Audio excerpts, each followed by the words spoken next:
And there you go. You have your Milligan's maple syrup cocktail meatballs. Delicious. Fantastic, unique, but familiar. Hi, this is Matt with Milligan's maple syrup. Today we're going to do a cocktail meatball recipe featuring Milligan's maple syrup.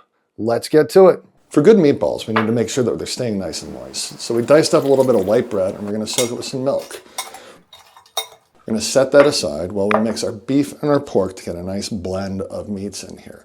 Some breadcrumbs as a binder to help everything stay together. Then we're going to add in our warm spices. Take a look at the description underneath if you want the exact details. And now we're going to add in that milk-soaked bread. We're going to take a couple of minutes to mix that together. We don't want to work it too hard because we certainly want to make sure that these are tender and not tough.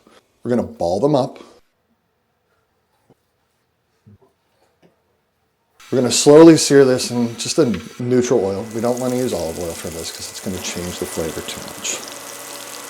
Once the meatballs are thoroughly browned, we're going to deglaze the pan with a little bit of water. That means get all the tasty, crunchy bits off the bottom and build that flavor into the sauce. We're going to add a little bit of soy sauce, chili sauce, which is kind of like ketchup with a little bit of onion added into it, some whole grain mustard. And as always, we're adding the Milligan's maple syrup.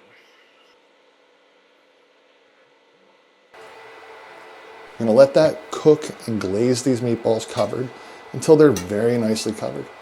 We're going to keep cooking this over a medium heat until the meatballs are nicely glazed, at which point they're ready to serve. A little bit of parsley on top.